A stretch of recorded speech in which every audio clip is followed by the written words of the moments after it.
Listen, as a creative solopreneur, I wear about a dozen different hats on any given day. Image creation, video editing, networking, finances, social media, and on and on and on. I know you get it, otherwise you wouldn't be sitting here listening to me. Well, I've got an episode for you. Welcome back to Generator, my friend, and this week I'm talking to a powerhouse of a woman, Kirsten Graham. Kirsten's one of the principals at Six Figure Business Coaching, and she works with clients all over the world, helping them recognize the power of outsourcing with a virtual assistant. As someone that's been debating using a VA for the better part of a year, I'm now fully convinced that that's my path. There isn't a single moment of downtime in this conversation, and the sheer volume of knowledge that Kirsten brings to the table is staggering. We talk about what to do and what not to do, the power of using VA for marketing or bookkeeping, ways to protect yourself and your accounts when outsourcing, and what you need to do before you even think about hiring someone. And if that wasn't enough, we segue into video marketing and talk about how to best go about using video to enhance your brand. Spoiler alert, it's time to start your YouTube channel and finally take it seriously. So during the course of this interview, I say it several times that I could have talked to Kirsten about any one of these topics for hours. So I'm sure at some point I'll have her back and we can continue the conversation. But in the meantime, strap in, because from the moment we start, we go 100 miles an hour. So if you've reached the point where you're working in the business rather than on your business and you're drowning in the day-to-day minutia, it's time to outsource. Kirsten Graham has you covered. You're really going to enjoy this. So let's get on with the show.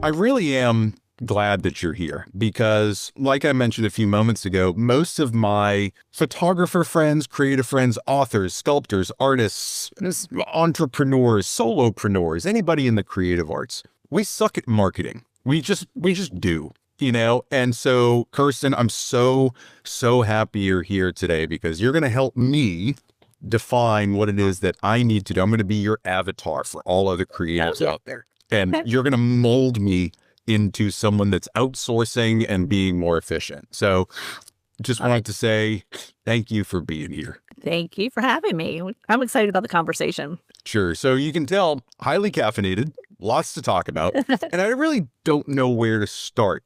So why don't you give me an understanding of what Six Figure Business Coaching is doing? I know you dabble in virtual assistants and you dabble in marketing and you help businesses really become more efficient and proficient with what they're doing, but that's my nutshell. Why don't you give everybody an understanding of what it is that you really do? Sure. So actually, my background is real estate. I started selling real estate. I eventually moved to the mortgage side. I owned a mortgage company, owned a title company. And I did a lot of loans for self-employed people. And so they would always then take me to lunch so they could pick my brain. I mean, I guess after you've seen someone's business tax returns and their personal tax returns, they feel like you know a lot about them. So I mentored for well over a decade. Yeah. And what happened next was one of my clients, who is now my business partner, I knew that she called to check on interest rates, and I knew she was thinking about leaving her job. And I asked her, did you start your business? And she said, yes. And in that conversation, she said, I just don't know anyone else who has a business. So of course, I started mentoring her, started meeting her at a coffee shop a couple times a month. And that was, I'm only going to date us right now, but that was back when Facebook first started with fan pages. Oh, yeah. And people in the online space were already using blogging and they were using email marketing, but your local business is not so much. I mean, they definitely thought of LinkedIn as just a resume site. Yeah. So the first thing we did was we put together a group of classes for what business owners needed to know about these tools, blogging, email marketing, LinkedIn, and Facebook fan pages. And it was fantastic. She sold out her classes. It was really awesome. But then all of a sudden, people started reaching out to her, wanting her to do everything for them. And she had a small marketing agency at the time and just trying to figure out, well, how do I hire people to help me do this? And I said to her, this is 17 years ago. This is before Zoom, before WhatsApp.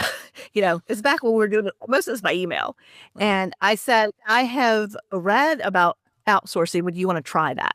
And she said, well, if you'll help me. So we went on to build a virtual team for her business. They were building websites doing the backside. They were setting up people's Facebook fan pages, which I know it's hard for people to think that they would need someone to do that for them. But back then it was so new. They wanted to post on Facebook or LinkedIn. So her company was doing that. She was doing a lot of email marketing.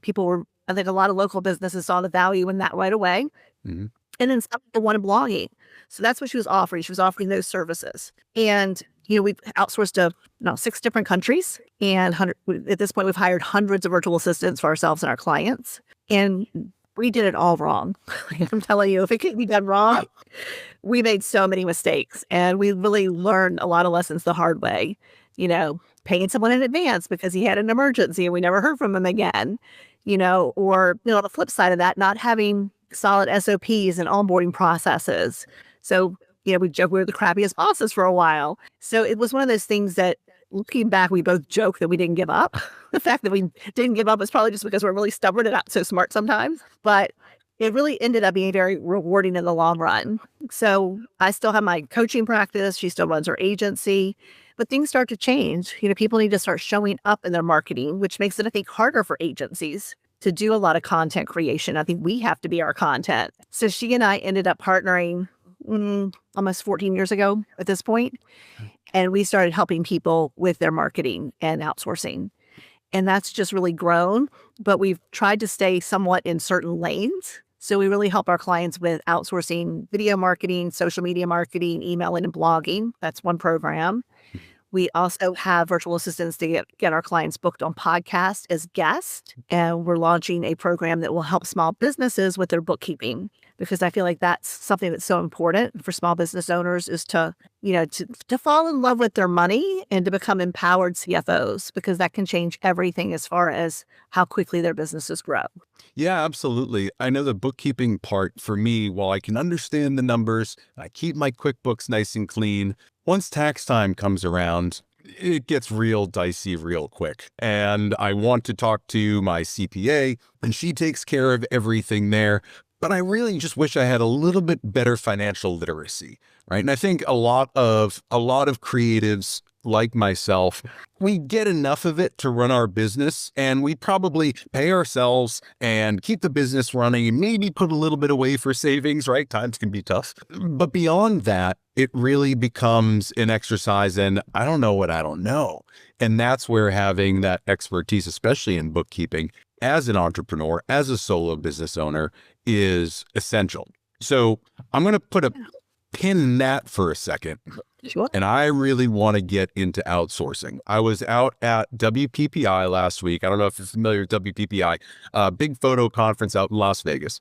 And so I was able to talk to a lot of my friends that have been photographers and videographers and artists for years. Mm-hmm. We all face the same thing, which is we have a great eye for making the content, whether that's photo or video or graphic design. Right. We're great at making the content. We really stink at putting it out consistently. And I know that consistency is a big key. We all ask each other, who are you using for a VA, or who are you using for marketing, and how much does it cost, and should I do it? The common thread that I heard in all those conversations was, I don't want to train anybody. I can just do it faster myself. So I do it myself.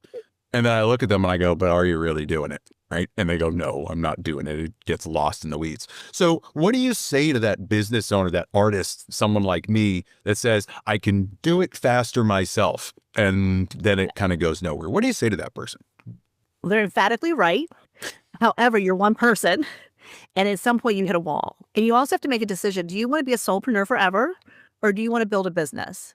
And then also, what part of your business do you enjoy doing most? And I'll use my business partner, Jeannie, as an example, because she's the creative on our team. That's her, all her, not me. When it comes to creating design, so for example, if we're going to roll out a new landing page or lead magnet, we always talk about, sometimes we get excited talking about the ideas, and I can look at her and see that she's really fired up she's thinking about the creative, right? And I always say, do you want to do this one? And she'll look at her schedule and say, yeah, I've got some time I'd like to block out, and I'm going to do this one. Or she'll look at her schedule and say, no, I'm going to go ahead and delegate this one because I've got other things to do that are more important. That's a really hard place, I think, for a lot of creatives to get to. But what I can tell you is if you can shift your mindset to training a virtual assistant and to coaching a virtual assistant, you'd be surprised what they can do for you. So, for example, Jeannie's always coming back and saying, did you see what so-and-so did? That was brilliant. I would have never thought of that. So there can be very creative, amazing people that you can work with who can take your coaching. And if you can coach them on your style of editing, whether it's photos or videos and what you're looking for, why, they can get to the point where they can do that really well. And then if you will ask them, hey, if you have a creative idea, bring it to me or show me something different if you think I might like it. And I always tell our virtual assistants, don't take it personally if we don't like it. If you bring an idea to us, whether it's a creative idea or, a business idea, and we don't implement it right away. Sometimes we have a lot of ideas that we can't implement all the time, but we're always open to hearing what people have to offer. And so instead of thinking about your virtual assistant as someone who you just throw tasks at, if you can think about them as being a viable part of your team long term, and invest your time coaching them on what you really like and what you dislike with your editing. And it is harder. So for someone like me with a video, I can say, I like this B-roll, I like that transition, but my eye is not going to be as skilled as yours. I'm not going to be as picky as you are, right? Right. But you can still take that to a new level and coach them on what you really want. And I think it's just important to realize you can invest time now and when you have the opportunity to really invest in a person and get them up to speed, which can allow you to work with more clients. So I guess the question would always be, do you enjoy photographing more or do you enjoy editing more?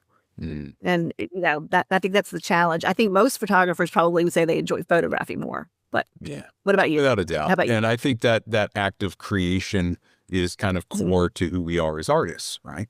Yeah. The interesting thing about onboarding a VA or any sort of marketing assistant, anybody that you're using to outsource some of the tasks in your business, the challenge that I've always found is that onboarding process, right? Investing that time and energy into someone to teach them your voice, your brand voice, the voice that you want to use on social media with your followers, the way that you want to write copy for your website. Sometimes that's easy to define. For a lot of us, we want to say what a lot of others are saying, but in our own way, right? Because we are individuals, individual businesses. How hard is that onboarding process most of the time?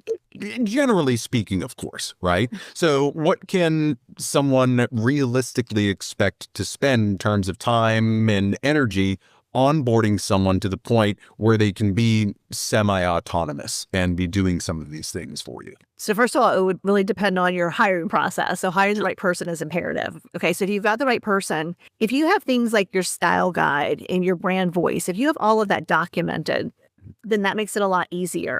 So for example, if I were coaching a virtual assistant who was editing one of our videos, and let's say they had a piece of B-roll that had a bunch of men in suits walking down Wall Street, the way I would coach them around that is I would say 80% of our clients are female, 20% are men, but they're not men who are wearing suits.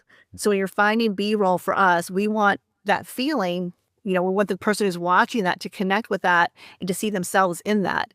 So make sure that these are the type of images that you're using. This is the type of B-roll you're using.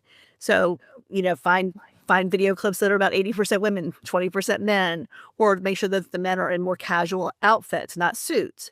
So I think if you can figure out how to coach them, yours is a little bit different because if you're coaching them on editing a particular style that you have with your photo editing or your video editing, I think it's just a matter of taking time and working with them. And then always tell them what you love that they did. Oh my gosh, this is perfect. You did a great job here. And here's what we need to change with this part. And this is why. It's always about this is why. We usually recommend that you meet with your virtual assistant like every day for Monday through Thursday and just coach them for a little while. Sometimes those calls are 15, 20 minutes, sometimes they're an hour. But if you spend that time in the beginning, eventually you might meet with them once a week and you may not have to really coach them anymore because once they learn what you're looking for, it's rinse and repeat, right? It's not, you're not changing styles of what you like every week. So once they know what you like, because all they're doing is really emulating that style, emulating your style of editing or, touching up photos or whatever you're doing. So I would definitely say the first month, meet with them Monday through Thursday, invest the time with them, be patient, complimentary, explain why. And then from there, maybe you go to 3 days a week, maybe you stay at 2 days a week, go to 1 day a week. But you always want to meet with your team on a regular basis. Sure. And check in, make sure that, 'cause sometimes people get sloppy, not just virtual assistants, but even business owners, right? So it's imperative that you put your CEO hat on and you realize that it's your responsibility, to lead your team. We manage tasks, we lead our team. And that's what I would also say is definitely lean into using a project management software like Trello. I know you're a big Trello fan. There's Trello, there's Asana, there's a million products out there, right, for project management. Doing something like that allows you to be asynchronous with your VA. You can put stuff in there. They can get the tasks, right? If they're in a different time zone, different country, whatever it is, they can keep pulling from that. And it keeps the process rolling kind of 24/7. But you said something earlier, and it struck me as funny when you said your style guide and your brand guide. And I'm like, I put one together about 6 or 7 months ago in anticipation of outsourcing some of this down the road. Still haven't done it yet, but I was able to put this thing together. I don't know how many people that are solopreneurs or in the creative arts have ever put together a style guide or a brand guide. Are there ways that you can suggest? I mean, use ChatGPT. Hey, take a look at my website, take a look at my social media, come up with a brand guide. Is it that easy, or do you really need to spend a ton of time thinking through the intricacies of it? I think it depends on the type of person you are. Fair. That's fair. Right. So we always have to work within our own strengths and weaknesses. Yeah. So you know what your style, you know what your brand colors are, you know what your fonts are, those things. I think the best thing to do is, can you tell me what emotion you want people to feel when they look at your photographs? When you shoot a photo, what type of photography do you do? I'm sorry, I didn't ask that earlier. So I do primarily adult portraits. So no weddings, no babies, no kids, just adult portraits, personal branding, fine art, headshots, that sort of thing. Okay. So what is your goal for them when they get those photos? How do you want them to feel? Sure. I base my whole business on human connection. So the entire process that I go through allows me to connect really deeply with each one of my clients so that I understand what it is that they're looking for in their images. By the time they ever step into the studio, we're already semi-friends, we're joking and laughing and having a good time. That decreases a lot of the nervousness. And as adults, we don't get in front of the camera all that often. Maybe a wedding, maybe a birth of a child, maybe an obituary. For me, it's all about demystifying the process of portraiture for adults and the power behind it. I don't like to use the word empowering too much. I think it's overused. I try not to use authenticity too much. I think that's a little bit overused, but they're the right words for what we do with this style of photography. It does give people a sense of self-value and self-love. It gives people this sense that maybe the things that I say in my head aren't real and that people see me a different way than I see me. So what does it look like to be captured like that?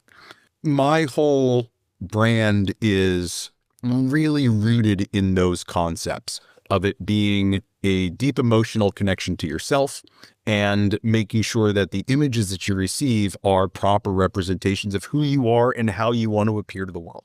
Okay. When you finish with this recording, take the transcript and now you've got your brand guide. I knew you were going to do that. You do. Yeah, because you're talking about like your goals, your relationship. These are things that we don't think are important for a virtual assistant to know, but they are. Because how you work with your clients and your ultimate goal for what you want them to feel with their photos and how you want it to help enhance their business or their life, that is who you are. And that's who you are as a business. And so being able to explain that helps them understand a little bit more about who you are. And then when you think about when you're shooting your photographs, like, do you do a lot of editing, a little editing? Like, what does that look like with your style of photo editing? Mm-hmm. And within that process, talk it out. Like next time you're editing photos, talk it out. Like just as if you're talking to a fifth grader, I'm editing this because of this. And I'm thinking about moving this, but I'm not sure, or darkening it or lightening it. I have no idea how to edit a photo. But you know what I'm saying? It's like, talk it out as if your fifth grade child came in the room and said, tell me what you're doing. Explain to me what you're doing. Do that, because it's going to help you actually have a lot of the content that you'll need to start coaching and onboarding a virtual assistant. And even I think when you go back and listen to this conversation with us, I think you're probably even going to have some wording for your marketing that you didn't maybe have not used before. I wouldn't doubt that at all. We think we know everything, right? Because we're in it every day. We're just in the trenches with our business every day. So of course we know our voice, and of course we know how we want to be seen by the rest of the world. Asking me to write that down, okay, now it gets a little bit more difficult, right? Because we think we have to speak in a different way or write in a different way. And now it doesn't sound like us, but we want it to sound like us, but we also don't want to sound like us because sometimes that sounds really kind of weird. How do we market authentically? How do we show up, but also not drive people away? All this stuff is going on in my head when I'm thinking about hiring a VA, right? And I guess for the purposes of this conversation, I'll model it to, I need someone to run my social media and my marketing content. I can produce it, the majority of it, I can provide all the content, need my VA to take that, all the photo, video, put it together, and then put it on my social channels for me. So I don't have to think about it. You want them to write the captions. You want them to write the call to actions. Yeah. So all of that. Again, if you've written a lot of that yourself, you can show them. Or if you have a ChatGPT prompt that you use on a regular basis to help you write that. Yeah. It's interesting. Most of us have a voice that can be categorized if we took time to think about it. So a lot of times if I'm writing certain emails and I'm getting started in chat, I might say, I want to write a kind but firm email. And that's my intention with the content. Chat already knows I don't like long emails. Wrap this crap up. It's got to be short and to the point. That's who I am. And so when you can figure that out, then you can explain that to your virtual assistant. You can go back and look at some of the older posts that you've done and say, I wrote this and I really liked it. It got a lot of reaction. You have to just coach them on what that voice looks like. And sometimes that's just helping them understand prompts that will help ChatGPT write a lot of the captions for them. And then with the call to actions, making sure they know what call to actions you want to use in your content, or what call to actions in certain content. Maybe it's book a call, maybe it's get this free guide, whatever that looks like for you.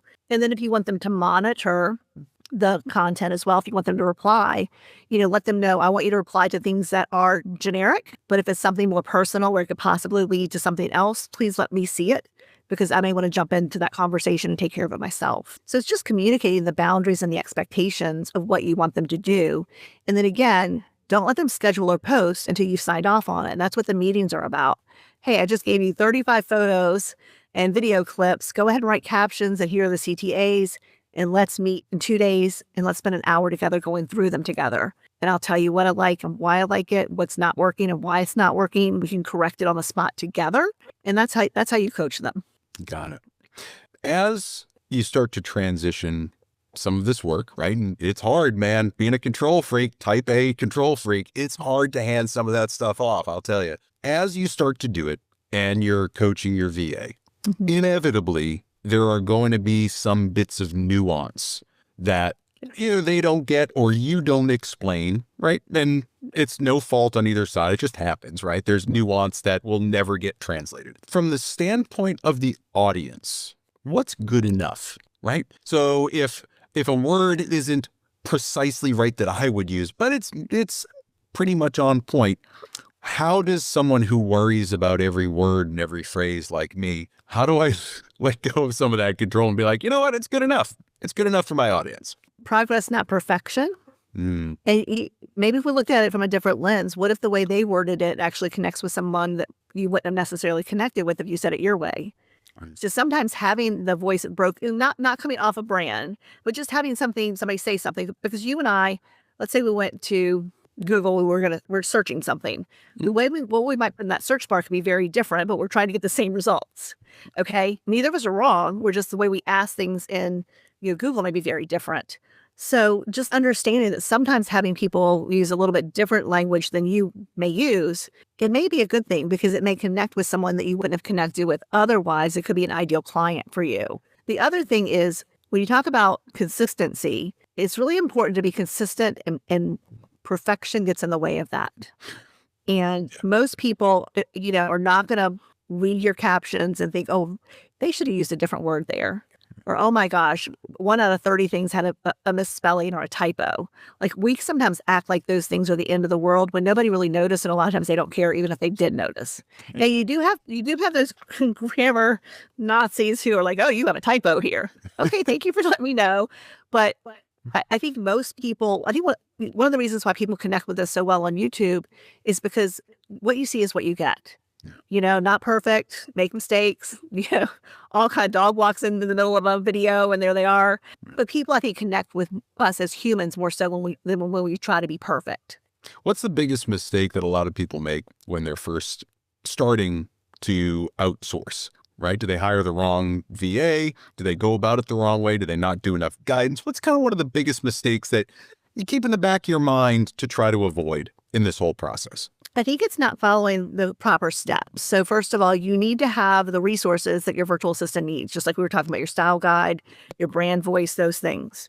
Yeah. Then you need to be very specific about a job description. Take time to write a job description. What do you really want that person to do? And do not try to find a magic unicorn. There's not anyone out there who's going to be a fantastic video editor and amazing at graphic design. And they can also do your bookkeeping, and they can do outreach, and they can manage your schedule, and they can take care of your inbox. That's what people want, right? That Right. doesn't exist. Right. Here's where the magic happens. When you hire someone who is passionate about editing, and as you are, they love doing it, maybe even more so than you do because you love photography. Right. That's win-win. They're working in their unique ability. They get to use their passion. They get to do what they love doing and get paid for it consistently. And you get to enjoy the results of having this work done that you didn't have to do, which frees you up to get more clients, spend more time with clients, or do more photo shoots. So it really is magical when you hire the right person for the right job. Brand voice, everything that they need to be trained on first. Very clear job description, very clear job post, and have a very detailed interviewing process. Hire slowly, fire quickly.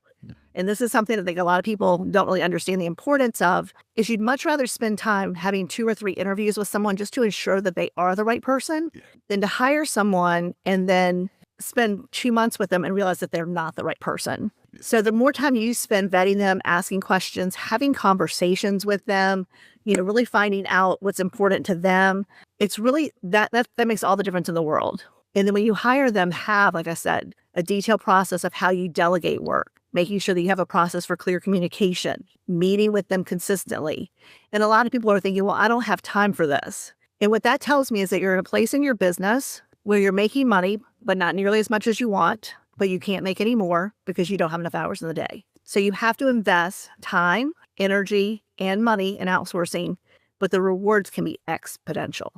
And, I'm sure you see this across all your clients, right? Obviously, you know your stuff. What do you find that people try to do in-house, but a VA actually crushes it more often than not? And it doesn't have to be in the creative space, but what is it that you find that people struggle with the most, that when they hire a VA, the VA crushes it time and time again? Like bookkeeping is a great example. Yeah. I don't know about you, but I don't want to get certified in QuickBooks. Like I don't want to know the ins and outs of bookkeeping. I just want it done. So by January 20th, I can send it to my accountant and have my taxes done before everybody else. That's Right. the end goal for me. So I feel like that's really empowering. And I feel like that makes the biggest difference. I know when Jeannie started her business, that was the first thing she hired someone to do. She hired someone stateside at that time.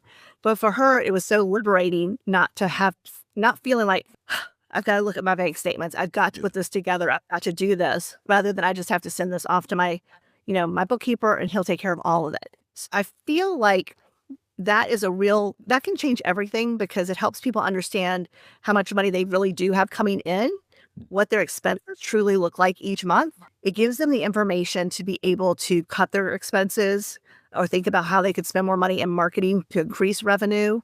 The difference, I think, in having a bookkeeper in the Philippines versus having a bookkeeper stateside. A lot of times when you hire a bookkeeper stateside, they have a business and you have a business, so you're more equals. Where when you hire a virtual bookkeeper for the Philippines, you're kind of bringing someone onto your team and you don't feel silly asking questions. You enjoy the meetings with them more. And the other thing is you're saving so much money. You can invest time to meet with them and go over your balance sheet and go over your profit and loss sheet. And you don't feel silly asking questions that you may feel silly asking someone stateside, which I know seems crazy, but we found that to be across the board, is that people are a lot more confident to talk to their bookkeeper and just say, well, I don't really understand what that means.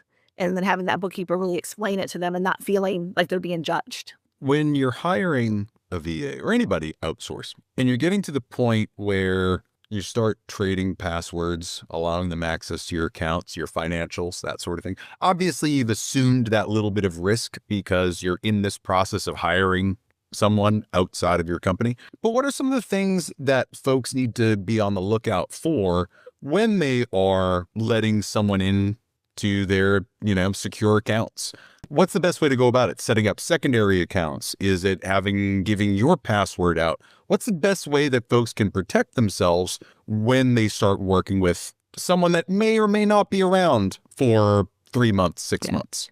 Well, when you think about bookkeeping, the software in and of itself gives you the ability to just give that bookkeeper bookkeeping access. Right. So they can see the accounts, but they don't see the account numbers and routing numbers and things like that. So that's one thing to realize is they don't have access to everything. They just have access to the information that they need.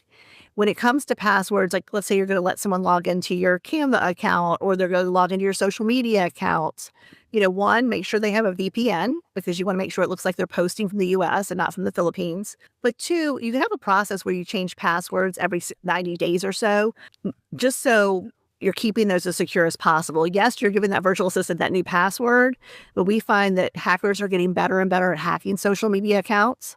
So by having a really hard password, like we use LastPass and it generates all of our crazy long passwords. Me too. So having really secure passwords is important. Having your virtual assistant use LastPass so they're not writing down your passwords. And then, again, just having a protocol where you're being careful to change passwords on a regular basis for safety issues because of hackers, not so much that the VA is going to give it away. Out of all the years we've hired and fired and all the things we've done, we've never had a virtual assistant that was vindictive. We generally change everything when we let someone go. But there have been times when we haven't gotten around to it or, we let someone leave the internship and we don't change everything right away. We release them from the internship. We've just never had a problem. I don't find that people in the Philippines are vindictive or mean people. They tend to be very kind. If we've let someone go, we've let them go. We've given them so much encouragement and so many chances that, they know that we gave it our all and it's just not a good fit. So I just think sometimes you have to decide, I always say faith or fear. Faith or fear can occupy your mind and they can't occupy your mind at the same time. So I just have faith that we're going to find the right people. We're going to have a good safety protocol and we're going to follow that and then just move forward. Again, it comes down to running any sort of business, right? Having a little bit of forethought. What are my processes? What are my security protocols, right? I haven't changed my password since 1997. Well, maybe it's a good time to start doing that. So getting into those good habits that any business owner should have, I think that is, even if you don't wind up hiring someone, it's a good process to fall into anyway. Yeah, if you set up something like LastPass, it'll tell you all of your passwords that are low strength. Just go through and have all of those changed. Have an automated password created. It's stored there. You can have LastPass on your phone, so you have access to your passwords no matter where you are. But I think that's the number one thing is getting stronger passwords from the beginning. And I think, again, that's a mindset shift, realizing that, you are the CEO, you are the CFO, and you are also security and compliance for your company as well. So just spend a little bit of time in that category is helpful. LastPass saves my life day in and day out. I've been using it for years. Thousands of passwords that are, 16, 20 characters long. And it gives me a little bit of a peace of mind that if I do get some fraud alert from a bank or I start getting some pretty fishy texts or whatnot, I know that my data's been leaked somewhere. Someone's accessing some part of my life. So let's do the best we can and change the passwords. And it's a 30-second thing to do in LastPass. Exactly. And, I don't know if you're an affiliate. I'm not an affiliate for LastPass. I just know that it has saved my hide more than once. So yeah, my business partner, Jeannie, used it for a long time. I got an account and I just fell off the wagon. And then I finally had to set up a new account because I didn't even remember what that one was.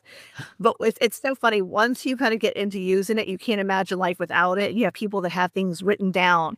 I had dinner with a lady on Monday night and she said, all my passwords on a piece of paper, or a little tiny notebook. I can't find it.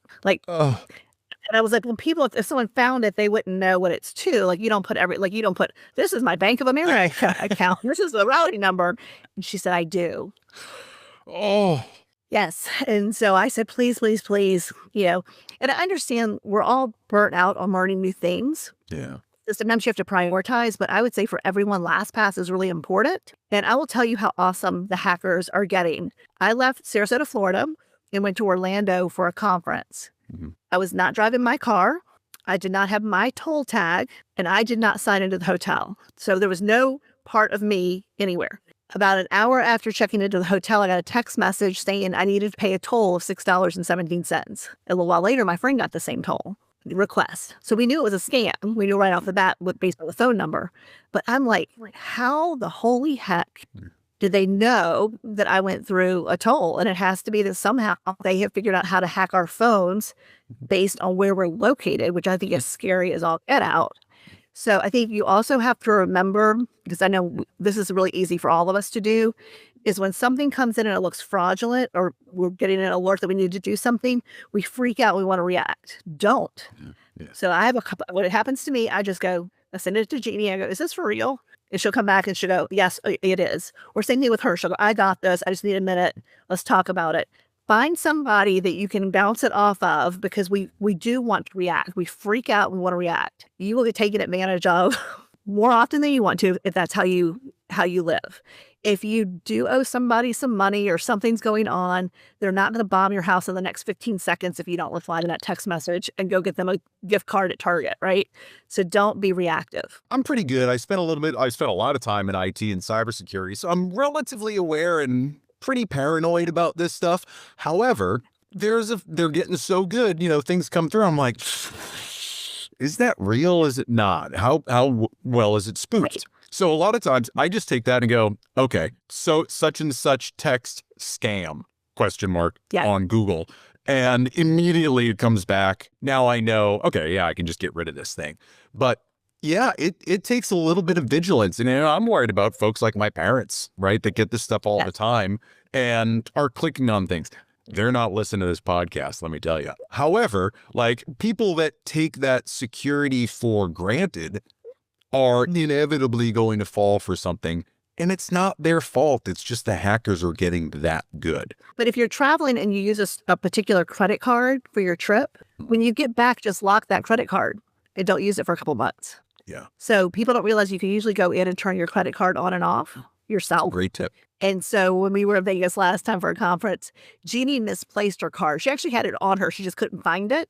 Yeah. So instead of canceling the card, we just went and cut it off. Yeah. And then it was a few hours later, she found it was just stuck to something else in her wallet. But not having to cancel, just being able to cut the card off, gave us a peace of mind that we didn't have to worry about it. And then, but again, when we get back, when we travel, another big tip is if you're running Facebook ads and things like that, once you stop running ads, remove all of your credit card information. Because I don't know why hackers will hack into your ads account on Facebook, and then they'll run ads. And then you get billed for it. And that's, and then you have to fight with Facebook to resolve it. Right. And that happens a lot. So we always, anytime we run ads, we then remove our credit card information. So if we get hacked, Facebook will let us spend like $25 and they'll say, hey, there's no money here. There's nothing to pay us, and they stop them. So, yeah. Well, that's going to be a good segue. And I'm going to try my best to segue, but we'll see how this works. So You talked about Facebook ads. I have never run an ad on the Meta platform. It's more of a philosophical difference that I have with Mr. Zuckerberg. However, I run Google ads. So same thing, right? But as we transition and we start looking at video marketing, which is another big piece of your coaching business. Yes. Let's talk a little bit about how you go about, is it developing the same brand voice guide and then applying that thought pattern to using video, how you show up in your brand? Or is there a whole different playbook for video marketing that you've found to be successful? So we work with a lot of coaches and consultants. We also work with a lot of real estate agents. The best part, and we really lean into YouTube. YouTube is owned by Google. It's the second largest search engine, more or less these days. But if you've recently searched on Google and you see YouTube ads pop up, the reason for that is Google is an ads platform as well as YouTube. Google knows if they send you to a video, you'll spend more time on that than if they send you to an article or a blog post. They will make more money sending you to a video, which is why you're seeing so many more YouTube videos show up in the Google search bar. So when it comes to video content, it's really important to have a video strategy, an SEO-rich strategy. So, for example, for real estate agents, and I think this could probably be true for photographers, because you're going after local business. Right. So you have the ability to marry industry-specific keywords along with location. So, for example, and again, I'm not a photographer, so I'm just making stuff up, but It's if I were a photographer that did a lot of outdoor photography or wedding photography or things like that, I may spend time going around and featuring different venues and talking about what I like and what I dislike, or the challenge and the pros and the cons. So, creating content, because now you're using keywords. You're talking about a specific venue in a certain area. And so when someone's searching for a photographer, you have a better chance of coming up because now you have video content that is also SEO rich. So when they look for a photographer near me, you have more keywords that are related to locations. So if you're going to create a video strategy, I think it's important to have a plan before you start, because video is amazing and it can generate a great deal of revenue for you. But it is something that you have to commit to for a while. It's not like, oh, let me run ads for 30 days and then if I don't do well, I'll stop. If you're going to have a YouTube strategy, you need to think about it for the next 3 to 5 years. You think about, how can I create something? But I also want to emphasize, when you create a YouTube video, you're creating something that is evergreen, that's working 24 hours a day, 7 days a week for you for years to come. So when you create that one asset, you spend, half an hour researching it and a half an hour recording it. You send it off to your video editor, they take care of everything else. Now you have something that's working all of the time for you. But also, you now have that piece of content that can be broken down to short clips for Facebook, Instagram, TikTok, LinkedIn. The other thing that I think is super powerful, and this is where we see a lot of our clients get their initial business from the strategy, is sending out your video to your email list. So a lot of times when you send out a video, if you indicate in the subject line that it is a video, you'll get a much higher open rate and people will watch the content. We had a real estate agent on the very first video they sent out. They had someone who wasn't a close friend. It was someone who was on a sphere of influence. It's just someone who they knew, not really, really well, who reached out and said, hey, loved your video. Not sure if you can help me, but I want to buy some land in the next few months. Do you sell land? So having a strategy that's kind of like a flywheel, where you do something one time and you end up with the content for all the other platforms, I think is powerful. It's you.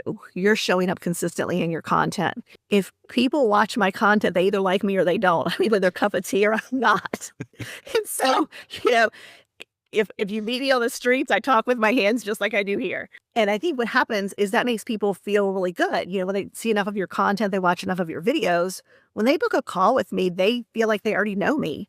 And that's very powerful. They're generally already sold on us and what we do. So if for a photographer, if you're thinking about creating a strategy, think about how you can leverage industry words and local keywords. Yeah, there's a big part of that with the way that Google classifies content and looks at your website, looks at everything that you're doing. From an SEO standpoint, they're looking to see if you are relevant, if you're answering questions that people are asking, if you're giving insight. You can't be a photographer and then start talking about soda can manufacturing, right? And just put a blog post up because it's stuffed with keywords. Google's going to look at that and say, not really relevant. I'm not going to rank that page for what you're doing.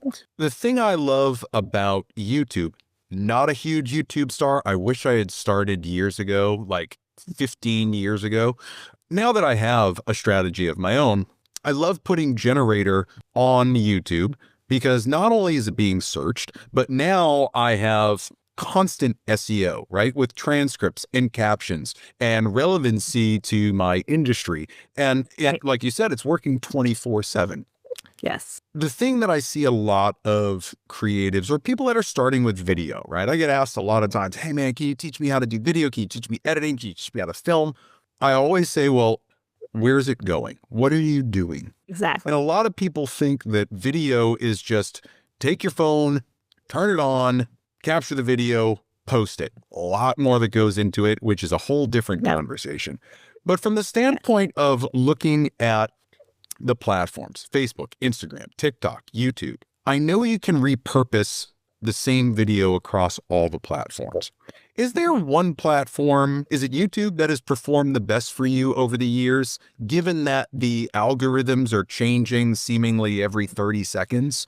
what tends to be for you and what you've seen over the years to be the best platform for what you're doing with coaching and real estate and all the other bits of your business? Do you know who Gary Vaynerchuk is? Oh, sure. Gary D. Okay. So Gary V talks about how our short form content is where people initially find us or become aware of us, but it's our long form content that converts them. So maybe someone finds you on Instagram or they find us on Facebook, but when they come to us and we ask where they found us on YouTube. Maybe they found us from a search, or maybe they saw a lot of our smaller clips and then that drove them to YouTube to watch the longer clips. Because what happens is awareness is the first part. They become aware of who you are. They become aware of what you do. They get little snippets. They're starting to decide if they like you. Do they trust you? Now, okay, well, maybe I want to know more about what they do and could it benefit me? Now I will go and binge watch these long form videos. So for us, most of the time when people come to us, they come to us from YouTube. But at the same time, I can't guarantee that that's exactly where they found us. So I think when you think of marketing, you always want to think about it like a flywheel.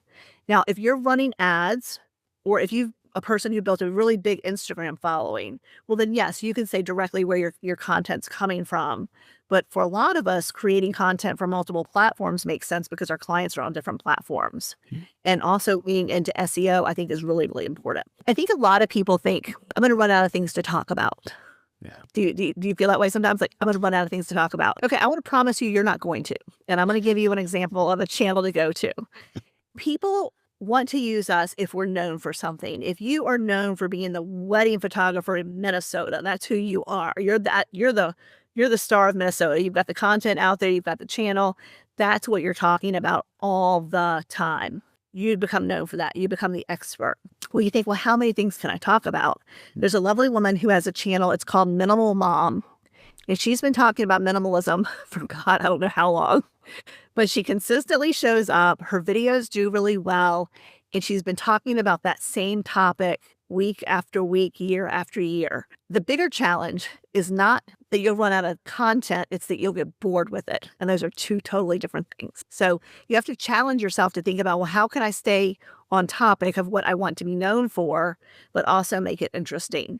So wedding photographer, maybe you actually go and video different bridal studios and you interview, the people that own the shops, again, venues. Maybe you're talking about, different types of flower arrangements, or should you have a videographer and a photographer? How do you tell your guests not to stand up when you're walking down the aisle and take pictures with their phone, right? So you've got so much to talk about, but sometimes we do get bored with it because we forget that people who are not in our industry, who are not in it every day, sometimes it's the most basic things that we educate them on that means everything to them. So it's all about value-based educational content and making it interesting, but answering any and every question someone has ever asked you in your videos is super important. I don't know if we can overstate this point enough because I know that I've faced it quite a bit. I'll go on and I'll say, all right, well, I can talk about portrait photography. I can talk about video. I can talk about podcasting. I can talk about playing music. I can talk about all sorts of things. I try to keep on message, right? I try to pick one thing because I know that in the past, if I'm scattered, then people really don't know who I am or what I'm doing, right? So if I'm approaching this as a business and I say, all right, well, I want to be the podcasting guy, right? So I'm going to talk about podcasting. It's not just about showing people these episode after episode after episode in the shorts. It's about the process. It's about why I love doing what I do. It's about backstories of guests. It's about the problems that you run into with all of your equipment. It's all the things.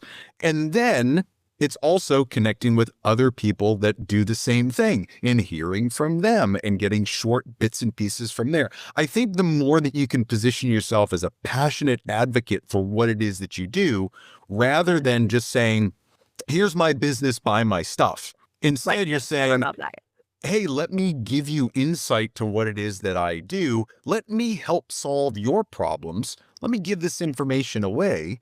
I think you absolutely attract more people with that because they see you as a colleague or a friend rather than just some talking head on YouTube. I know that the accounts that I follow, the ones that I go back to their content over and over, it's not them producing the same video.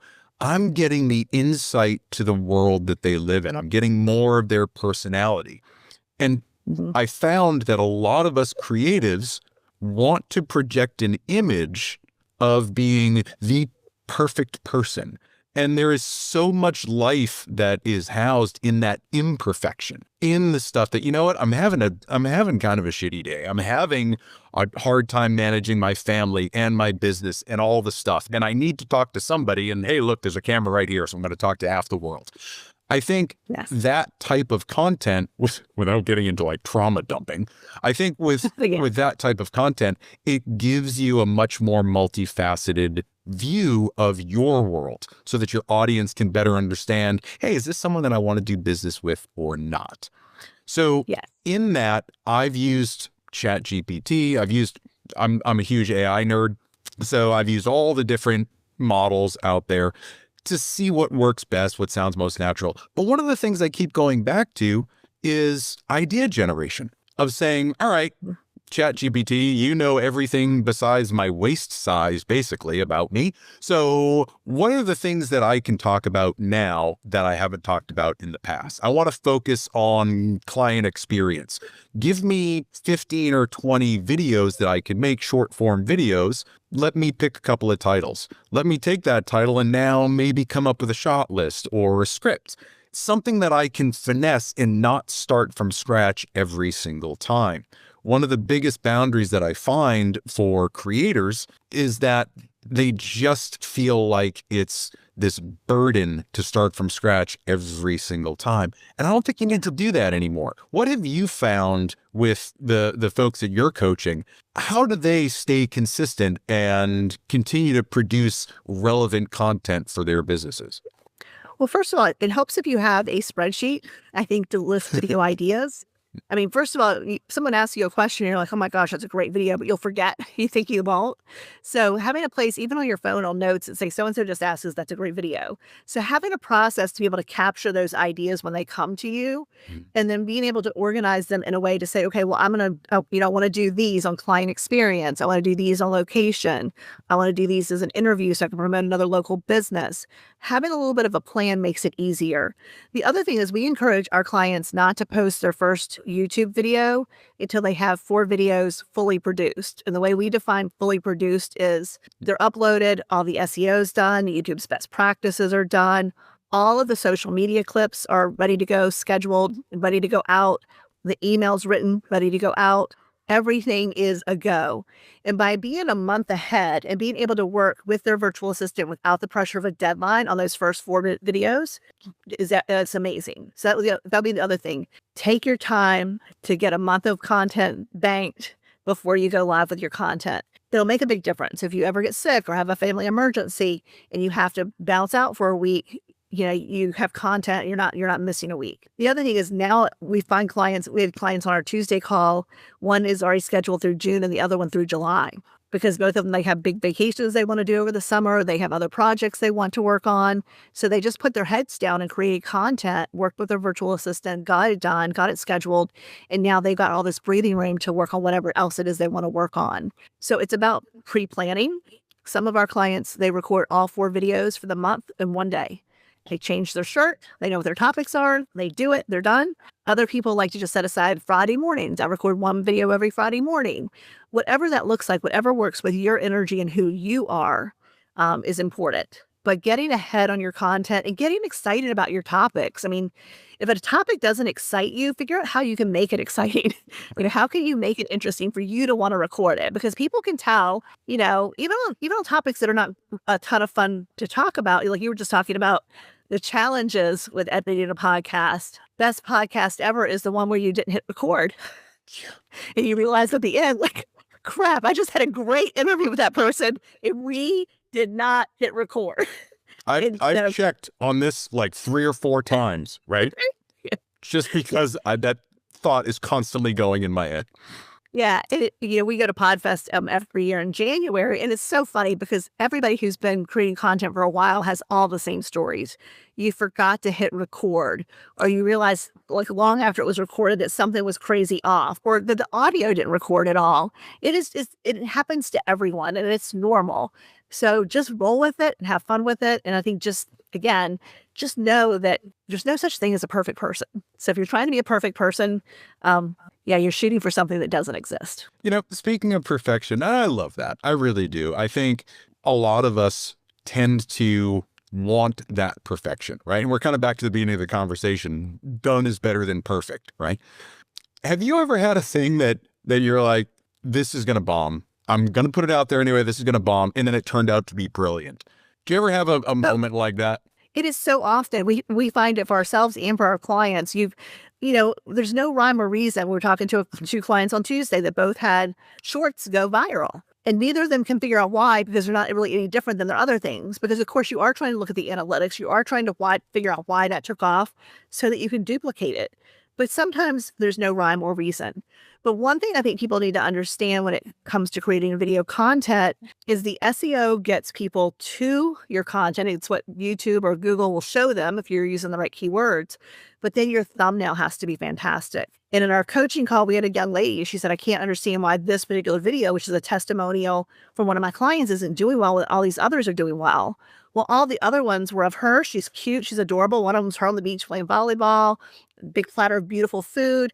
And then the client is kind of sitting like this, kind of slumped over a little bit. She's in a dark shirt and the background's dark. So there was nothing popping that made you want to that video. And when she showed us the clip, because the video was about gas and constipation, and there was a stock photography of a woman sitting on a toilet, make that the cover shot. Then start letting your client tell it, because people will click on someone sitting on the toilet. So, and we might think, well, that's embarrassing, and obviously she wouldn't want to embarrass the client. They gave her this great referral, but I would say call that client and tell them what you're doing and why, because it'll get more clicks and more people will hear her testimony, her story. So we have to think about what can we do to be enticing and creative and have fun with what we're doing. I hate making faces, all the faces people make on their channels, like the surprise face, and I call it the bass fish mouth face with their mouth hanging open. People like those. I hate doing them. I try, but I'm not fabulous at it. I'm always thinking, close your mouth already. But yeah, so figuring out how you can make your thumbnails interesting or fun, because that's what people are attracted to, or beautiful and warm, whatever your brand is. Make sure you're able to get that really across in those thumbnails. I think the thumbnail is probably one of the most underestimated parts of the entire process. And I suck at it. I'll be the first to admit it, right? And I know that my thumbnails for the videos that aren't generator specific, anything that I'm doing online, it's almost always an afterthought. And it can't be, right? And the reason that things go viral is the hook. It is the thumbnail. It's all the stuff in those first 3 seconds that are going to attract one of the 7 billion people on the planet to listen for more than 7 or 10 seconds, right? So I think, people underestimate some of those smaller bits. They're so focused on the content itself and does my hair look good and am I saying the right thing, that they forget about all the stuff that is the silent marketing of getting people to get drawn into the content.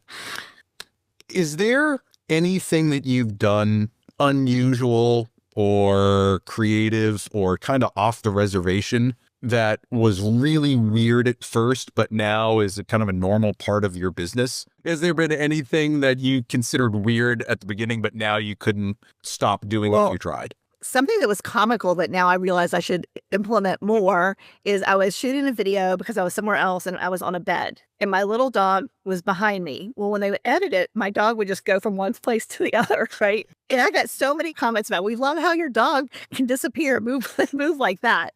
And the editor, of course, he called me. He's freaking out because he's like, I can't edit this video because your dog's there and keeps moving. And I was like, just edit the video. Whatever the dog does, the dog does. But you don't think about people finding something like that so interesting. And people would rewind, because you can see when people go back to watch something again, they would rewind to watch it. So sometimes we forget it's the imperfections or the funny things that happen. I was on, it wasn't a recorded call, but I was on a Zoom call with someone the other day, and then my cat jumps up here. He's sitting like right behind me and everybody can see him. And I didn't even notice he was there, looking right at the camera, because I'm just so used to the cat and the dog being around. But they were like, oh, we have a cat too. It just brings in this whole conversation. So if you have animals, definitely use them. People love seeing animals in your content. I think it definitely makes a difference. Also, you don't forget you have thumbnail generators like TubeBuddy, vidIQ, YouTube. They have thumbnail generators that can help you come up with creative ideas. We do some that we have our virtual assistants do manually. Then we sometimes try to see what YouTube would come up with. And also don't forget, it's really easy to A/B test, actually ABC test your thumbnails. YouTube will actually run 3 of them at one time and see which ones get the most traction, and then use the one that is most active. So you've got all these tools to use that can really help you get ahead. Are you familiar with Think Media? Yeah, I subscribe. They're fantastic. Yes, Yep. yes. And so we love them. And I was listening a long time ago, and they were talking about thumbnails, and they literally have their team monitor that video. The minute it goes up, they're monitoring that thumbnail, and they have something ready to replace it within an hour. And this was probably before the automation of A/B testing through YouTube or TubeBuddy or whatever. But, most of us don't have a team like that. Our YouTube channels aren't bringing in millions of dollars where we have somebody just sitting there watching the metrics to change things. But definitely remember to look at your data, because your data does give you interesting information and insights and can help you make better content moving forward. Very quickly, because engagement rates and analytics is yet another multi-hour conversation. What's the metric that you look at the most? Is it engagement? Is it time spent watching a video? Is it number of views? What is the metric that you look at and say, this is performing well? I really think it's all of those, because if you have a video, I know it's hard to say, but if you have a video that is not performing well, then you probably should change the thumbnail or change the title if you have that luxury to do that. You want to watch where people drop off. A lot of times we are too wordy in the beginning. So you have 30 seconds. 8 seconds, then it goes to the 30-second mark. So always trying to improve your hook and how you get people on there. The other thing is, I generally never watch a video that is not at 1.5 or 1.75 on speed. I listen to everything really fast. So if you are a methodical speaker and you talk slowly, edit that thing and speed it up a little bit, because people, they're chop, chop, chop. So little things like that, like looking at everything, but also the number of views is important. But we really realize that you don't have to have a big audience to make a lot of money from YouTube. That's what's amazing. You can have a channel that has 1,000 subscribers and end up getting clients easily, because you're really targeting what your keywords are, what you're talking about is targeted to your ideal client. And, again, if I were to go back, if I were a bridal photographer, what are the hottest bars in your area? Most of the people that are getting married, between 25 and 35, where are they going? Go in and talk about, talk about going to that bar in the evening and talk about how much fun it is, or talk about how you saw a bridal party there. Bring up words and places that your ideal client is interested in, and let them find that content, because maybe they just got engaged, maybe they get engaged for a month or two, but they're going to remember that they saw your content that was talking about their favorite bar, or the most beautiful park in the area where people have weddings, or, and also I think sharing some of the bloopers, not that your brides necessarily want that, but sharing stories, that things that happen at weddings, and, things just go on. It's still the best day ever for that couple. But sometimes there are things, falling in a pond may not be the best idea, but it happens, right? We see pictures all the time of things that happen. Yeah. So being open and honest and sharing and having fun with your content, I think, makes a huge impact. Yeah, it humanizes you, right? And it gives, again, that different facet of your personality that makes you more attractive from a personality standpoint to the viewers, right? People are going to love you or hate you regardless, right? You have no control over that. But the more information that you can give, you're going to start attracting the people that you want to attract. It might take a little bit longer depending on your niche, but it's going to happen regardless. Yeah. And always put your title of your video into YouTube and see what other videos pop up, because that's your competition. Right? So take the time to look at that. What do their thumbnails look like? How did they do their wording on the title? Are they using exclamation marks? Or what are they doing to make their title stand out? How can you make yours stand out more? But also sometimes negative titles. 5 things you should never do if you're having an outside wedding. Whatever those negatives are, people are drawn to negatives. Sure. So making sure you have some of those things. Real estate, they do really well with. Everyone's leaving Sarasota, Florida, and I am too. It's a real estate agent. Well, they're trying to sell houses in Sarasota. Why would they do that? But they spin it around to a different direction. So yeah, the negative titles can have, because then you can turn it around to something super funny. You can make those things you never want to do comical. So, All right. So we're going to go with this. If you could come up with a title for your life to this point, what would that title be? Why would people watch the video of your life? probably like shit happens. You stole mine. You stole mine. You can't have the same thing. It just happens. Yeah. A title for, oh my gosh. No, that's actually perfect because I think it Yeah. speaks a lot to that non-linear connection between point A and point B, right? We always think life is going to play out in this straight line exactly as we plan. And it invariably, after 51 years on this planet, I know that it has never once happened the way that I planned. And I've gone through all the careers and all the mistakes and had a little bit of success here and there, but most of the time it's just kind of like, the hell just happened? And how am I still here? But well, I guess it worked out. So I think shit happens. Kind of works for me. As we start to land this plane a little bit, I think about everything that you're doing. You're coaching folks, you're hooking them up with virtual assistants, you're giving them some marketing advice, you're teaching them about how to best represent their brand, you're doing the financial services part of it, or at least teaching them the importance of the financial services. Where should people focus from the beginning, right? Because we can do all of these things at once and get immediately overwhelmed. Where should folks start, right? After hearing the past hour of all of us, what's, one or two of the takeaways that you would give someone that's saying, all right, I need to outsource because I'm not efficient. I need to grow my business. I've hit my ceiling.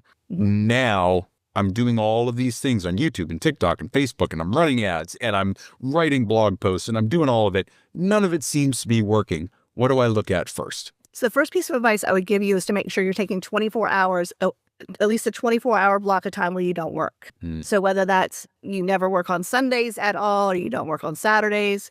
We actually don't work Friday, Saturday, or Sunday. So we actually meet on Friday morning for a meeting, the two of us, and then we take the rest of the weekend and half day Friday off. So time off gives you time to recharge. It gives you time to think, and that's really important. And I would say for us, we generally try not to take on too many things at one time. So yes, we have a lot going on, but our marketing VA program is up and running. It is dialed in. Our team that manages that is spot on. So that is dialed in. With starting the bookkeeping, we have that process. We've done it before. We've done it in other areas. So it's fairly easy for us to lean into this. But we also do a ton of market research. Before we roll anything out, I have usually done 50 to 100 market research calls because I want to make sure if we're creating something that I know is what people want. I know how they explain their pain points, not how I explain their pain points. I want to know what they want to walk away with, what would be a win for them. And I always end up surprised. Like I go into this with a great outline of what I think would be a great program. And then it turns out to be something a lot different based on what the feedback is and what I'm learning from people. And so creating something that really is what people want and need is important. And some examples of that I learned through the conversations is, a couple people really like the book Profit First, which I love. So I'm definitely going to add a small module in about Profit First. Or most of our clients are all service-based clients, so they generally don't have inventory. But I did run across someone who keeps a small amount of inventory on certain products so people can buy them and not have to wait to get them. So now, okay, well then your bookkeeper has to have a little bit of a, product-based section. Like you have to think about how you're going to do that in your bookkeeping. And so just figuring out what people really want, what they really need, and what are they really afraid of.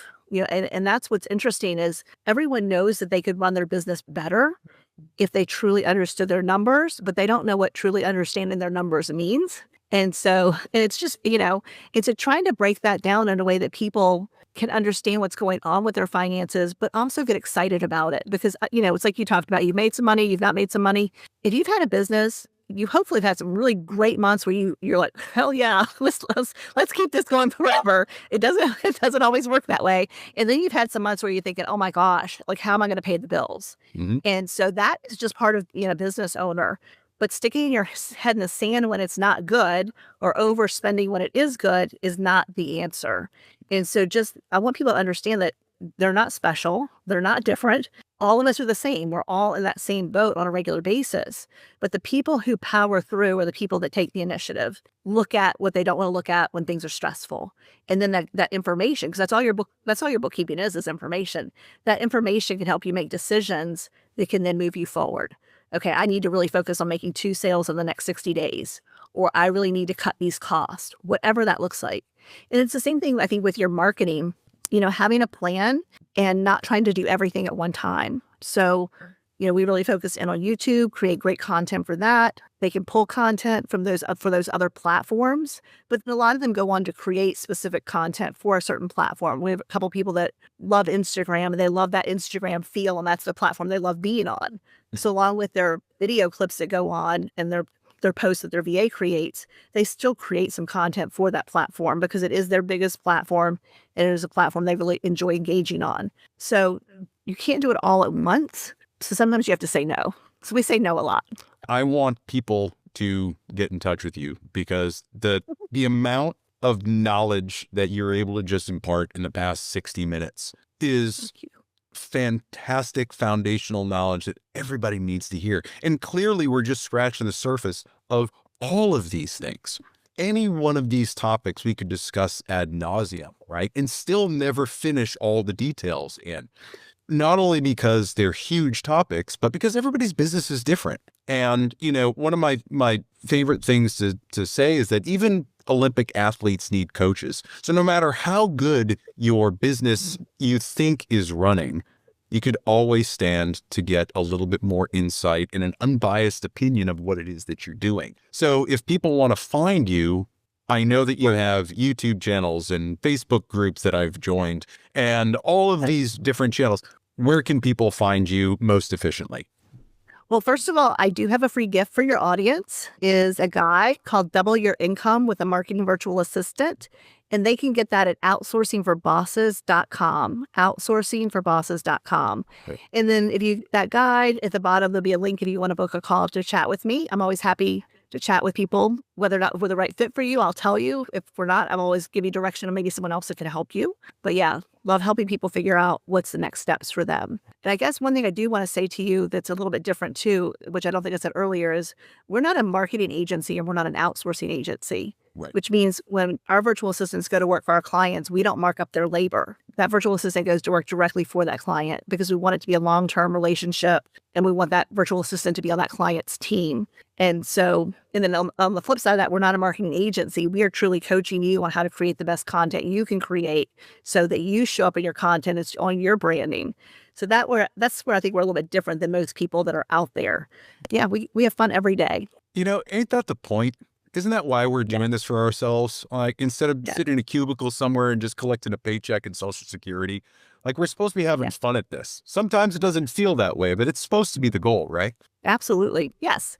Yeah. And I think if you can, I guess that's the other thing is evaluate what you enjoy doing the most.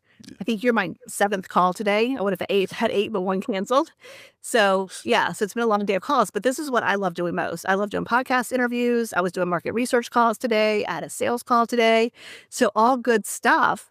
And figuring out what is your unique ability? What do you want to spend most of your time doing? Because if I can spend 80% of my time doing what I love doing, and that's where I'm going to have the biggest impact, that's what I want to do. And so figure those things out for yourself because that makes your job and your life way more enjoyable. It's amazing. Kirsten, you've been absolutely incredible today. And there's so little editing that I need to do with this. I can't thank you enough just for that. I know when we started this conversation, we were talking about editing tools and whatnot. I might just let this thing fly as it is. I don't know if there's really anything besides my incessant rambling to cut out. I think it's been really, really fun having you here. I'd love to catch up in, another 6 months or so and see how many folks from here have kind of knocked down your door. I know I'm going to be doing the same thing. So be looking for a calendar invitation for me to have a little bit of a call.